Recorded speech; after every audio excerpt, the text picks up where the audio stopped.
April 12, 1945, started like any other day for Harry Truman. He was quietly sipping bourbon with House Speaker Sam Rayburn when the phone rang. The voice on the other end was trembling. It was Steve Early, Franklin Roosevelt's longtime press secretary. "Come to the White House immediately," Early said, almost whispering. "And use the main entrance." Truman, then vice president for just 82 days, felt a sudden chill. Something urgent, something terrible, was unfolding. By 5:30 p.m., he arrived at the White House, racing through the halls he barely knew. Eleanor Roosevelt met him in her study. She touched his shoulder gently and said 5 words that would shatter his world. "Harry, the president is dead." Franklin Delano Roosevelt, the man who had steered America through the Great Depression and most of World War II, was gone. And in that instant, the weight of the entire war and the fate of a nation fell onto Truman's shoulders. "Is there anything I can do for you?" Truman asked, almost reflexively. Eleanor's response was sharp, almost haunting. "Is there anything we can do for you? You're the one in trouble now." Truman had been vice president for less than 3 months. In all that time, Roosevelt had met with him only twice, briefly, ceremonially. He knew almost nothing. Not about the looming victory in Europe, not about the delicate negotiations with Stalin and Churchill, not about the Manhattan Project, a top-secret $2 billion effort employing 130,000 Americans to build a weapon, unlike anything the world had ever seen. He had been kept in the dark, and now, suddenly, he was in command of it all. The next morning, Truman sat in a cabinet meeting that made him realize just how alone he was. The room was filled with men who had devoted decades to Roosevelt, men who had shaped the New Deal, planned D-Day, and negotiated behind closed doors at Yalta. Truman, a former haberdasher from Missouri, was a newcomer, a political accident. To these men, he was a placeholder. Now he was their boss. The tension was palpable. Secretary of State Edward Stettinius began briefing him on diplomatic matters, but Truman quickly sensed that information was being withheld. Agreements with the Soviet Union were mentioned, but the real details, what Roosevelt had actually promised Stalin, were omitted. 13 days into his presidency, Truman was summoned for a private meeting with Secretary of War Henry Stimson. Truman assumed it was about the war effort in Europe or the looming invasion of Japan, but Stimson leaned in and revealed something that would redefine the very nature of Truman's responsibility. The United States had been secretly building an atomic bomb for 3 years. Truman was stunned. Entire secret cities in Tennessee and New Mexico, $2 billion spent, 130,000 workers, all for a weapon capable of ending entire cities in a single strike. Roosevelt had never mentioned it. The Manhattan Project was nearly complete, and Truman had only just learned it existed. But the secret wasn't just the bomb. It was the people in the room around him. Roosevelt's cabinet was filled with loyalists, men who didn't answer to the new president but to the memory of the old one. They had their own agendas, their own visions for the world, and no intention of bringing Truman fully into the loop. Secretary of the Treasury, Henry Morgenthau, had post-war plans for Germany. Secretary of Commerce Henry Wallace, Roosevelt's former vice president, openly doubted Truman's judgment. Attorney General Francis Biddle, another stalwart of the Roosevelt era, treated the new president as a temporary inconvenience. And Stettinius, the man entrusted with negotiating with Stalin, was evasive, withholding details about Yalta that would later shock Truman. When Truman finally reviewed the documents himself, the reality hit him like a thunderbolt. Roosevelt had given Stalin enormous concessions. Eastern Europe, parts of China, promises that Stalin had no intention of honoring. The Soviet Union's footprint in post-war Europe was already being set, and Roosevelt's loyalists were ensuring that Truman would inherit it without question. It was at that moment that Truman understood the danger wasn't just external, it was inside the very government he now led. These men weren't working for the President of the United States. They were working to preserve Roosevelt's legacy, and that legacy, as Truman now saw it, was dangerously out of step with reality. The solution was clear. The people who had shaped Roosevelt's world had to go. But replacing them wasn't just a bureaucratic task, it was a political gamble. These were heroes in the eyes of the public. They had helped win the war. Removing them would spark outrage, accusations of betrayal, and widespread criticism. Truman didn't hesitate. "These men need to understand they work for me, or they work for nobody," he told his advisers. And so began the purge. One by one, Roosevelt's closest allies were replaced with men loyal to Truman, men who understood that the world had changed, and that appeasing Stalin was no longer an option. Every decision, every firing, carried risk. But Truman had no choice. The survival of Western Europe, the balance of power in the post-war world, and the future of American foreign policy depended on it. History would judge Truman harshly at first, but in the end, his boldness reshaped the 20th century. The new cabinet he built would spearhead the Marshall Plan, the Truman Doctrine, NATO, and the containment of Soviet expansion. This was the moment a new president realized that loyalty to a dead man's vision could be far more dangerous than defying public opinion.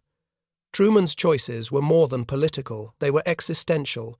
The purge of Roosevelt's inner circle wasn't just about personnel, it was about power, control, and clarity. Truman quickly understood that the men he now commanded had spent decades serving a vision that no longer fit the world he faced. They were experts at protecting Roosevelt's legacy, but that legacy included enormous diplomatic concessions, secret deals, and military decisions that Truman had only just begun to grasp.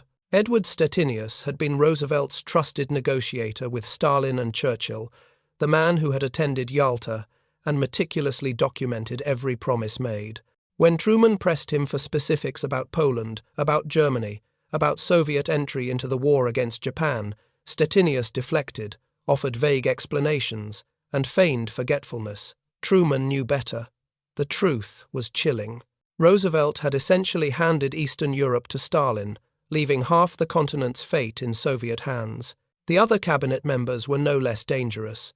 Henry Wallace, Roosevelt's former vice president, openly undermined Truman with his own vision of cooperation with the Soviets. Wallace genuinely believed he should have been president, and he made no effort to hide it. Morgenthau, the Treasury Secretary, had plans to punish Germany so severely it would never rise again, effectively turning the country into an economic wasteland. Francis Biddle clung to domestic programs and political influence, treating Truman's authority like an interruption to business as usual. Truman realized that keeping these men in place was like walking through a minefield blindfolded. One wrong move, or one leak, could destabilize a fragile post-war world. And the clock was ticking. The atomic bomb was almost ready. The Soviets were already expanding their influence in Eastern Europe. America needed decisive leadership, not bureaucrats still dreaming of Roosevelt's idealistic world. The first to go was Stettinius. By July 1945, Truman replaced him with James Burns, a politician from South Carolina who had no illusions about Stalin. Burns would pursue a firm, unflinching line with the Soviet Union, someone who understood that American strength could no longer be subordinated to hope or charm. Next came Morgenthau. Truman refused to let Germany be permanently crippled. Instead, he appointed Fred Vinson, a pragmatic lawmaker from Kentucky who saw that rebuilding Germany was essential for a strong Europe and a strong counterweight to Soviet expansion. Morgenthau's vision of a devastated Germany would have left the continent vulnerable, politically and economically. Vinson, however, understood the stakes, and Truman was willing to stand by him. Francis Biddle and Henry Wallace were harder cases. Biddle was replaced by Tom Clark, a Texan who prioritized domestic security over the preservation of New Deal programs. Wallace, however, lingered longer, publicly criticizing Truman's foreign policy until September 1946, when Truman finally removed him from power. Wallace embarked on a nationwide speaking tour, rallying liberals who believed Roosevelt's cooperative approach to Stalin was the moral path forward. Even Eleanor Roosevelt, initially supportive, began writing subtle critiques in newspapers, implying Truman had abandoned her husband's vision of a peaceful, cooperative world. Gallup polls reflected the political blowback. By November 1946, only 32% of Americans approved of Truman's performance. Democrats lost control of Congress. Insiders quietly speculated whether Truman should even run for re-election in 1948. Yet Truman pressed on. He wasn't motivated by popularity. He understood that the stakes were global. The Soviet Union wasn't a partner in peace. It was a rival, expanding its influence and exploiting the mistakes of a previous administration. Stalin was not going to honor Roosevelt's concessions, he was going to exploit them. Eastern Europe was already falling under communist control. Poland, Czechoslovakia, Hungary, Romania, Bulgaria, all were teetering on the brink of Soviet occupation. The purges weren't personal, they were strategic. Truman was assembling a team that could see the world clearly, act decisively, and respond to threats with unflinching realism. The decisions he made during those first critical months defined the early Cold War. The new cabinet laid the groundwork for the Marshall Plan, rebuilt Western Europe, and formed the backbone of NATO. These men understood the importance of containing Soviet power, of rebuilding democracies, and of confronting reality without nostalgia for Roosevelt's dreams. Every firing, every replacement sent shockwaves through Washington. Liberal Democrats accused Truman of betrayal. The press questioned his competence. Former allies of Roosevelt painted him as a destroyer of a legacy, a man lacking the moral compass to navigate the delicate post-war balance. But Truman saw clearly what others could not. Loyalty to a dead president's vision could destroy the future, and the stakes weren't theoretical. Decisions made in those first months would determine whether Western Europe would recover or fall under Soviet domination, whether the atomic bomb would become a deterrent or a tool of political blackmail, and whether America would emerge as a decisive global leader or a passive observer of history. Truman's choices were a lesson in courage under pressure. He understood that leading a nation and shaping a post-war world meant making enemies, enduring criticism, and standing firm when the world questioned your judgment. The purge of Roosevelt's inner circle was just the beginning. Truman had inherited a nation at war, a government full of secrets, and advisors who were loyal to a man no longer alive. To lead effectively, he had to surround himself with people who shared his vision, who understood the danger of misreading the Soviets, and who would act decisively, not sentimentally. History would eventually vindicate him. Every warning from Roosevelt loyalists about Stalin's intentions proved catastrophically wrong. Stalin had no interest in cooperation or restraint. He installed communist regimes across Eastern Europe, disregarding all agreements made at Yalta. Poland's resistance leaders were arrested or executed. East Germany became a Soviet stronghold, and Truman's team, the one he built through bold, politically risky purges, was the force that reshaped post-war America's response to these crises. Truman had made a choice that few would have dared. He fired the men closest to a beloved president, not for revenge, not for ambition, but because America's survival and the survival of democratic Europe depended on it. He understood a truth that was difficult, brutal, and undeniable. Loyalty to the past can be more dangerous than defiance in the present. By the end of 1946, almost every key figure who had worked closely with Roosevelt was gone. Truman's new team, loyal, clear-eyed, and aligned with the realities of global power, was in place. Each replacement was more than a personnel change. It was a shift in strategy, a recalibration of America's role in the world. The results were transformative. The Marshall Plan rebuilt Western Europe, stabilizing economies that Roosevelt's cabinet had once been willing to leave shattered. Germany, instead of being a wasteland, became a democratic and prosperous nation, a cornerstone against Soviet expansion. The Truman Doctrine established the principle of containing communism before it could spread unchecked. The Berlin airlift demonstrated that America would act decisively to protect freedom and allies. NATO emerged as a bulwark against Soviet aggression. Every major post-war success bore the fingerprints of the bold choices Truman made in those early months. But it wasn't easy. Political backlash was fierce. Critics called Truman reckless, accused him of betraying Roosevelt's legacy, and questioned his competence. Liberal Democrats rallied around Henry Wallace's speeches, insisting the new president was abandoning the path of cooperation and diplomacy Roosevelt had charted. Eleanor Roosevelt herself, once supportive, continued to subtly criticize him, suggesting he had forsaken her husband's dream of a peaceful, unified world. Truman's approval ratings plunged, and his party lost Congress in the 1946 midterms, yet he never wavered.